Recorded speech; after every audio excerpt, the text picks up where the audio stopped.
Bonjour à tous et bienvenue pour cette vidéo du podcast Le Pharmapreneur et plus particulièrement dans cette série où je t'évoque comment s'organise une de mes semaines en tant que pharmacien titulaire au sein de notre pharmacie, la pharmacie du Manoir à Isneville.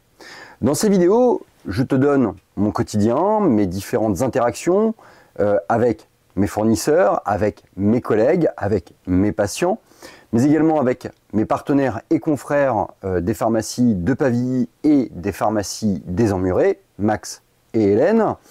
Je te parle donc de mon quotidien, qu'est-ce que je fais, qu'est-ce qui m'anime, quelles sont mes problématiques, de façon à te faire réfléchir toi aussi et éventuellement te donner mes éléments de réflexion sur des problématiques que nous pourrions avoir en commun. Alors, cette semaine, c'est une semaine de vacances pour la région normande. Moi, personnellement, je reviens d'une semaine de vacances. Alors, très rapidement, pour te parler de mes vacances, alors rien de particulier, moi je me suis reposé, je me fais fort de vraiment essayer de faire une belle coupure au niveau de l'activité pharmaceutique. Après, je reste un chef d'entreprise, donc malgré tout, j'ai un certain nombre de dossiers, de documents qui restent à traiter malgré mon absence. Et voilà, avec mon collègue Marc-Antoine, on a un certain nombre de projets qui sont en cours et qui nous nécessitent une vigilance. Et durant cette semaine de vacances, j'ai été amené à traiter un certain nombre de documents. J'en ai profité également pour planifier un certain nombre de visites pour des appartements. Comme tu le sais, en plus de mon activité de pharmacien, j'essaye d'investir également dans l'immobilier. Et puis, j'en ai également profité pour maintenir une communication étroite avec à la fois Clément, donc, que je suis dans le cadre de sa thèse sur l'intérêt du BFR, l'utilisation du BFR pour optimiser l'activité pharmaceutique. Et puis également maintenir une communication avec deux jeunes pharmaciens qui cherchent à s'installer dans une région et donc avec lesquels j'échange. Je partage mon expérience, je partage mes conseils. J'essaie de les accompagner au mieux pour qu'ils puissent mener à bien leur expérience d'installation. Voilà. Donc du coup, la semaine, donc, elle commence pour moi lundi, mais pas que. En fait, en vérité, quand je reviens de vacances et que j'ai été absent et que mon collègue Marc-Antoine a été également absent, j'aime bien faire le point avec l'équipe présente durant la semaine de mon absence pour savoir un petit peu qu'est-ce qui s'est passé. D'autant plus que comme il y a un gros turnover au niveau de notre équipe entre la semaine 1 et la semaine 2, en fait il y a beaucoup de personnes qui étaient absentes durant la semaine 1 qui reviennent et qui travaillent en semaine 2, et beaucoup de personnes présentes dans la semaine 1 et qui partent en vacances dans la semaine 2, et donc on perd beaucoup en termes de qualité de transmission d'informations. Donc du coup, samedi, j'ai été faire un petit tour à la pharmacie pour faire le point avec ma collègue Mathilde pour qu'elle me dépeigne un petit peu la semaine, comment elle s'est passée, voir un petit peu les différentes problématiques que je pourrais être amené à gérer à mon arrivée lundi matin, et celles en fait qui vont avoir tendance à se décanter durant notre semaine d'activité. Voilà. Bref. Lundi, j'arrive tôt parce que comme tu t'en doutes, semaine de vacances, effectif plus restreint, et donc je n'avais pas le personnel nécessaire pour assurer une ouverture sans moi, donc présent dès l'ouverture et même bien avant en fait, de façon à pouvoir assurer une réception de commande avant l'ouverture, de façon à être full dispo pour le comptoir. Après, ça permet de prendre la température un petit peu, de voir comment est l'activité. Alors, mes collègues de la semaine 1 ont eu une activité qui est restée soutenue. Ce lundi a été assez soutenu, mais finalement avec l'ensemble de l'équipe présente, plus nos étudiants en pharmacie, on était largement suffisants. Bref, j'ai pu faire un certain nombre de choses autres que le comptoir, et c'est tant mieux. Bref, en activité évidemment du comptoir, de la délivrance de médicaments, mais pas que. Qu'est-ce que j'ai fait d'autre ? J'ai fait les sécu, les mutuelles. J'étais absent pendant une semaine, ma collègue Mathilde en a traité un petit peu, mais bon, je suis obligé de reprendre la main pour bien avancer et pour mettre tout ça bien en norme. L'idée générale, c'est d'être le plus à plat possible pendant les vacances, de façon à ce que, en dehors des périodes scolaires où on peut être un petit peu plus charrette en termes d'activité, j'ai déjà pris une certaine forme d'avance. Donc, sécu mutuelle, appel, transmission de dossiers à des patients, transmission de dossiers à des mutuelles, transmission de dossiers également à la Sécu, notamment pour des problèmes de litige liés à des facturations d'Ozempic. Avec notre LGO Winpharma, on a eu un souci. On a des dossiers qui nous ont été payés sur la partie activité pharmaceutique, on va dire. Mais par contre, l'Ozempic n'a pas été réglé, ainsi que le Trulicity. Et donc, il faut faire des réclamations. Le problème vient de Winpharma, où en fait, il y a eu un problème d'intégration de la part de l'attestation justificative qui n'est pas encore actif officiellement. Mais Winpharma l'avait identifié comme étant actif, et donc, comme il est inidentifié, cela a envoyé un message auprès de la Sécu comme quoi il n'y avait pas de certif, et la Sécu l'a invalidé. Bref, donc des litiges à traiter et à renvoyer. On fait un petit point également au niveau de la banque. Alors comme tu le sais, toutes les semaines, moi je fais un point sur l'état de notre trésorerie. L'idée c'est de voir un petit peu comment évoluent nos flux de trésorerie et éviter les agios. Alors bon bah, au gré des saisons, on est amené parfois à sortir un peu plus de trésorerie, donc c'est important de la tracer. D'autant plus que pour la plupart des labos, on est amené à payer à 60 jours fin de mois. Et donc du coup, il y a des moments lorsqu'on recharge la pharmacie ou lorsqu'on valide un certain nombre de, de marchés, et notamment les marchés de début d'année, tous les marchés finalement de janvier qu'on valide en janvier, on est amené à les payer, on va dire fin mars, mi-avril, et donc du coup on a une trésorerie qui a tendance à fondre, d'autant plus que pour certains laboratoires, et notamment j'ai dans le collimateur le laboratoire La Roche-Posay, qui malgré un historique de commandes basé sur des années et des années de commandes, pour ouvrir les marchés et pour obtenir des remises cohérentes, on est parfois obligé de réaliser une immobilisation de trésorerie avec une commande qui correspond à quasiment 6 à 8 mois de stock, de vente pour notre pharmacie. Bref, voilà donc des volants de trésorerie qui ont tendance un petit peu à bouger. Donc on fait le point. Je fais le point également sur les différentes réceptions, les produits qui ont été en rupture et qui reviennent, ceux qui étaient présents et qui sont passés en rupture. Traitement évidemment du courrier, de toute la semaine qui vient de s'écouler. Alors des courriers mutuels évidemment, des courriers de facture aussi, tout un tas de communications diverses et variées à traiter. Pareil pour les mails. Validation également de la demande de paiement pour les différentes gardes que l'on a réalisées sur les 2 derniers mois. J'avais oublié de le faire et il a fallu le faire. J'ai également eu une communication de la part d'un de mes patients qui gère une association contre le cancer de la peau et qui m'a demandé de lui fournir de façon à être présent lors d'un événement qui va avoir lieu sur Isnoville, qui va être les 10 km d'Isnoville, un certain nombre d'échantillons de produits de crème solaire pour sensibiliser les personnes présentes à l'importance de la prévention et pour éviter justement tout ce qui est cancer de la peau. Et quoi de mieux pour prévenir, pour sensibiliser les gens que de leur donner des petits échantillons de crème pour les inciter à se crémer.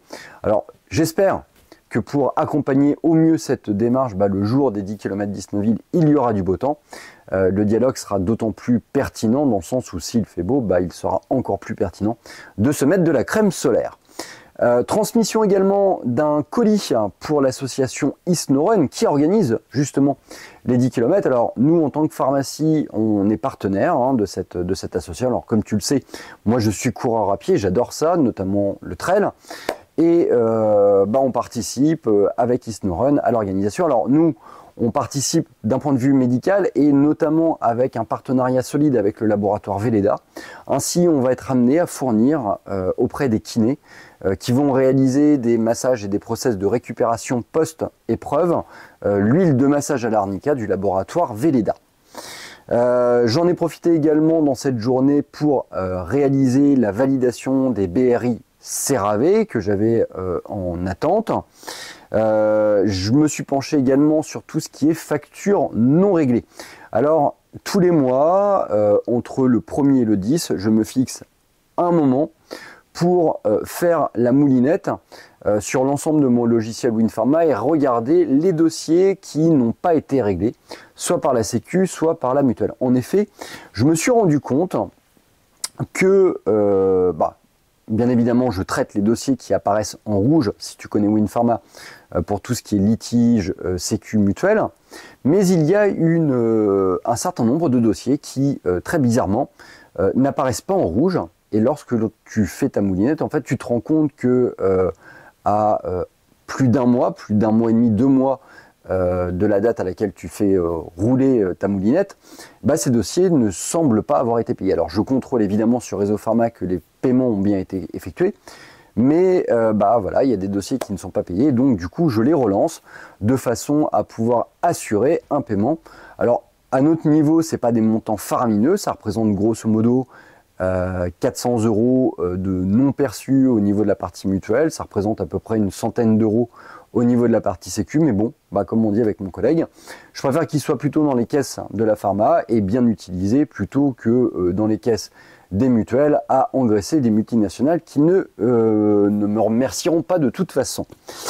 Voilà, j'en profite également pour pointer l'ensemble des produits qui ont été mis en avance, également pour faire le point de tous les produits avance, également de tous les produits mis en attente. Donc alors bah, la démarche elle est assez simple, hein. Produits avancés, je rappelle les patients pour leur demander qu'ils repassent avec une ordonnance pour régulariser, ou je leur demande tout simplement de régler. Voilà, les produits en attente, bah, je regarde pourquoi ils ont été mis en attente. Je regarde parfois, alors bien souvent les produits en attente correspondent à des produits qui nous ont été demandés et pour lesquels les patients ne sont pas passés les prendre et pour lesquels on n'a aucun élément de facturation. Donc bien souvent en fait les dispositifs en attente, j'ai tendance à appeler les gens à savoir s'ils en ont toujours réellement besoin et s'ils n'en ont plus réellement besoin, à les remettre dans notre stock tournant. J'en ai profité également pour rappeler mon représentant Pierre Delcourt pour le laboratoire La Roche-Posay. En effet, depuis le début d'année, je suis en litige avec le laboratoire La Roche-Posay. Pourquoi ? Bah, tout simplement, en fait, alors comme je te l'ai dit, La Roche-Posay, il fonctionne sous la forme d'ouverture de marché, sous forme de commandes qui représentent un certain volume et au regard de ce volume, cela permet d'obtenir un certain potentiel de remise. J'ai reçu, donc en l'occurrence c'est pour la partie EFACLAR, l'ensemble de ma commande. Simplement à la réception des factures, je me suis rendu compte que je n'atteignais pas le palier maximal. Toutes mes commandes, je les transmets par mail. Alors, pourquoi ? Tout simplement parce que déjà d'une, je n'aime pas en fait valider des gros marchés avec le représentant, je n'aime pas subir la pression du représentant, je trouve qu'en plus c'est une perte de temps parce que finalement, bah, tu passes beaucoup de temps alors que tu peux faire ça à un moment qui parfois est plus pertinent, moins actif, voire les week-ends, etc. Bref, je n'aime pas le faire avec le représentant. Et puis par ailleurs, le fait de l'envoyer par mail me permet de conserver une trace physique d'un bon de commande auprès de mon représentant. En gros, en fait, bah, il n'y a pas cette espèce de valeur orale qui pourrait être le seul élément factuel dans un passage de commande. Il y a véritablement une transmission écrite d'une commande. Et en l'occurrence, en fait, bah, j'ai des bons de commande qui ont été transmis à mon commercial et qui prouvent bien que j'ai atteint les quantités, en tout cas sur commande, me permettant d'obtenir mes remises. Sauf que, est-ce une erreur de la part de mon représentant? Est-ce une erreur de la part du laboratoire La Roche-Posay? Je n'ai pas reçu l'intégralité de ma commande et je n'ai pas été facturé de l'intégralité de ma commande. Ce qui fait que le laboratoire La Roche-Posay, n'ayant pas atteint finalement le franco pour obtenir la remise maximale, ne m'applique pas la remise maximale. J'en ai averti Pierre, Pierre en a averti son DR, qui a averti lui-même les autorités de La Roche-Posay.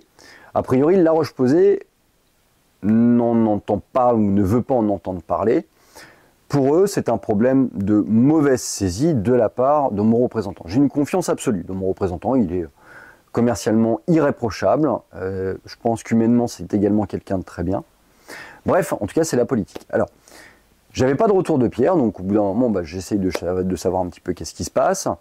Et là, Pierre a eu l'honnêteté de me dire que bah, il n'y aurait pas de compensation par le représentant, mais que lui allait faire en sorte de compenser ça. Donc, je t'invite à bien surveiller tes marchés, à bien surveiller tes passages de commandes et surtout à conserver toujours des traces de passage de commandes parce que bah, si jamais tu t'arrêtes à une valeur orale, ça peut être un petit peu compliqué. Si jamais tu as des traces écrites, là tu es inattaquable et au laboratoire ou au représentant de trouver des solutions. Bref, à notre niveau, le laboratoire va jouer le jeu, il n'y a pas de problème, du moins le représentant va jouer le jeu. Je suis juste déçu, surpris de la manière dont le laboratoire lâche son représentant, ne l'accompagne pas, notamment au regard en fait finalement de ce que l'on réalise nous-mêmes avec le laboratoire à La Roche-Posay, et donc ça va encore dans le sens de ces espèces de préco à la con qui nous font une immobilisation de trésorerie absolument indécente. Bref, j'aurai l'occasion sûrement d'y revenir lorsque je verrai le DR de Pierre, et je pense même, je commence à y réfléchir, à demander à ce que lors de notre prochain rendez-vous, il y ait le directeur commercial, le DR finalement de Pierre, qui soit présent pour lui signifier mon mécontentement absolu par rapport à la manière dont La Roche-Posay se comporte vis-à-vis de ses clients et surtout dans la manière de gérer un problème. Fin de journée pour moi du lundi, une petite course à pied, histoire de se vider la tête, tu le sais, c'est mon habitude, cela ne change pas. Mardi, marché, comme d'habitude, et puis on s'est penché également sur la facturation de tout ce qui est dossier vacances, tu sais, ces dossiers que l'on met en attente, parce que les gens nous ont demandé soit des facturations complémentaires pour pouvoir partir en vacances en toute sérénité, parce qu'ils savent qu'ils vont se retrouver en rate de traitement et donc qu'ils ont besoin. Donc du coup, on réalise une facturation d'une manière un peu extemporanée, on va dire. Et donc, facturation de ces dossiers vacances. Également, mise à niveau des comptes bancaires, avec notamment des ajustements, des régulations.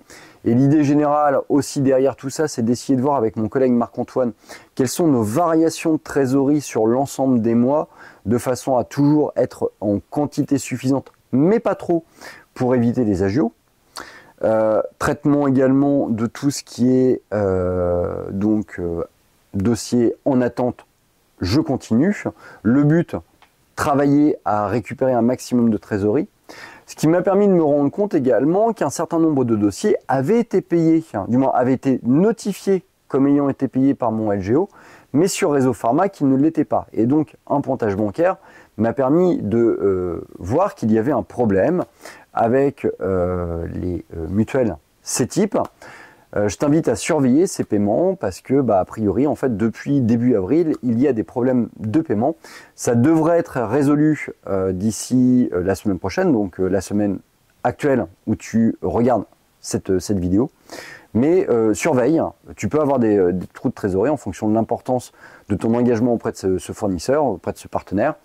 Peut-être que tu as des choses qui sont notées comme ayant été payées, mais qui ne le sont pas, donc je t'invite à vérifier tes relevés bancaires.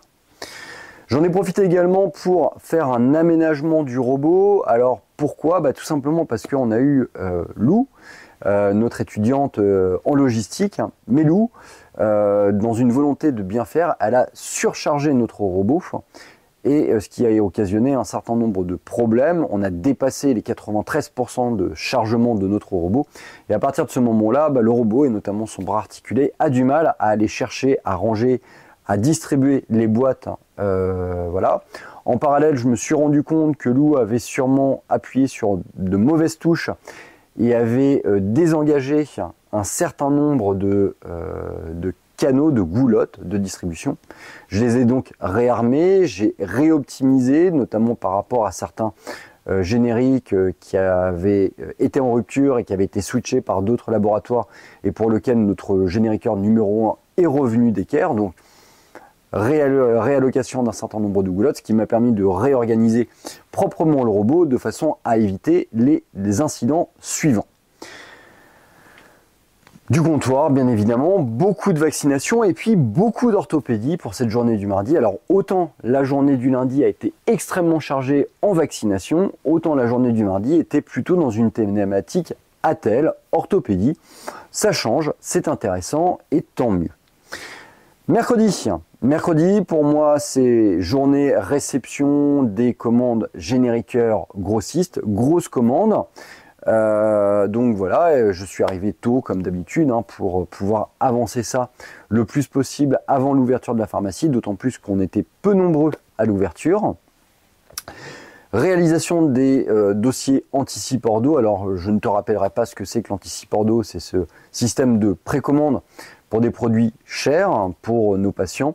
Et donc, du coup, j'ai lancé déjà. Alors ça, nous, on le fait le 1er, le 10, le 20 de chaque mois. Sauf que le 20, c'est un dimanche. Lundi, c'est férié, c'est le lundi de Pâques. Et donc, du coup, j'ai préféré anticiper de façon à éviter que mes patients se retrouvent en rupture sur certains produits un peu subtils. Cette journée du mercredi a été organisée également autour de pas mal de logistique. J'ai téléphoné à certains organismes également pour voir un petit peu où en était le paiement de certaines choses, notamment l'organisme FIFPL. J'en ai profité également pour appeler 2 personnes avec lesquelles j'ai échangé via les réseaux sociaux. Une personne qui travaille chez un grossiste répartiteur pour discuter un petit peu des outils logiciels qu'on a à notre niveau pour participer à la réalisation des nouvelles missions en pharmacie. J'ai également contacté une jeune fille qui m'a contacté via LinkedIn pour lui donner un certain nombre d'informations pour l'aider dans son process d'installation. Au jour où je t'enregistre cette vidéo, je n'ai pas eu de suite au message que je leur ai laissé. Ils devaient sûrement travailler. Mais je pense que d'ici la lecture de cette vidéo que tu auras, j'aurai sûrement eu une discussion avec eux. Création également d'une commande Dispomax. Alors le Dispomax, tu le sais, c'est ce système que Biogarant a pour acheminer des produits qui sont en rupture ou qui risquent d'être en rupture au sein de notre pharmacie. Donc création sur l'informatique de ce Dispomax. Pour le moment, il n'y a pas d'intercom entre le site internet de Biogarant et le logiciel WinPharma. Ça devrait arriver incessamment sous peu, donc ce qui m'oblige à le saisir manuellement. Discussion avec ma collègue et étudiante de 5e année, Romane, sur son CV. Discussion également avec mon collègue sur la masse salariale qu'on va devoir avoir pour la rentrée de septembre. Et puis, ça représente déjà une journée du mercredi très très bien occupée. En ce qui concerne la journée du jeudi, réalisation d'un inventaire contradictoire après une matinée tournée sur la course à pied. Comme tu le sais, j'arrive toujours un petit peu plus tard, puis également 2 visites d'appartements dans le cadre de mes projets d'investissement immobilier. Donc inventaire contradictoire en fin de journée, fin des anticiports d'eau. Alors première salve le mercredi avec l'envoi de SMS, deuxième salve le jeudi avec des coups de fil de façon à s'assurer que les personnes aient bien reçu le SMS et pouvoir valider ensemble le passage ou pas de leurs produits. Également, je me suis permis ce jour d'envoyer un courrier, un message à mes collègues, confrères, d'un côté les médecins, par rapport à la future règle de validation pour les GLP1, les analogues GLP1, de façon à leur rappeler qu'à partir du 1er mai, il va falloir qu'ils valident des attestations et qu'ils les fournissent à leurs patients, et de façon à pouvoir maintenir un dialogue cohérent, je dirais, entre eux et nous vis-à-vis de nos patients communs. Alors ça fait déjà un certain nombre de semaines que l'on communique avec nos patients pour leur donner un certain nombre d'informations sur qu'est-ce que c'est que cette réglementation, qu'est-ce que les médecins doivent faire pour assurer la bonne prise en charge. Tout se passe dans la globalité plutôt bien, mais je comprends, les médecins, ils ont l'impression d'être surveillés, ils ont l'impression d'être contrôlés dans leur travail et dans leur liberté de prescription. Ça s'entend. On a une charge réglementaire également qui augmente. Alors nous, dans notre pharmacie, on a pris le pas de suivre la réglementation, bien évidemment. Mais il faut maintenir un dialogue qui soit cohérent et bien expliqué, être pédagogue avec les patients. Après, certains médecins ont des velléités de manifester leur mécontentement, mais je trouve qu'il ne faut pas mettre le patient dans une situation compliquée. Ça reste des traitements qui sont chers, mais nécessaires, et ce n'est pas au patient finalement de payer factuellement les revendications des médecins sur un système qui devient de plus en plus réglementaire et lourd à ce niveau-là. Mise en place également d'un certain nombre de promos et puis validation des jours fériés, notamment du jour férié du lundi de Pâques sur notre page Facebook. Je t'invite à surveiller régulièrement ta page Facebook. Sur ta page Facebook, ta page Google, pardon, tu as la répercussion de tes horaires. Et ça devient de plus en plus important en termes de visibilité, en termes d'outils de communication. Et donc je t'invite à transmettre via ta page Google le fait que tu sois fermé le lundi de Pâques ou les jours fériés. Garde bien en tête, les gens sont de plus en plus habitués à ce que l'ensemble des activités commerciales soient ouvertes, quasiment J7, on va dire. De moins en moins de respect, on va dire, du jour férié, de l'importance finalement des jours fériés, des jours de repos pour nous, pour nos équipes. Et je pense qu'il est important de communiquer là-dessus parce que il n'y a rien de plus désagréable pour un patient que de finalement se retrouver porte close. Voilà, donc fin de cette semaine. Je serai sûrement amené à passer samedi, de façon à faire un petit débrief, justement pour voir comment s'est passée la journée du vendredi et du samedi, dans le but de préparer d'une manière la plus proactive possible la semaine de rentrée, la semaine prochaine. Sur ce, je te souhaite une bonne fin de journée. Je te dis à très bientôt pour une prochaine vidéo sur le podcast Le Pharmapreneur, le seul podcast dédié à l'entrepreneuriat et à la gestion officinale.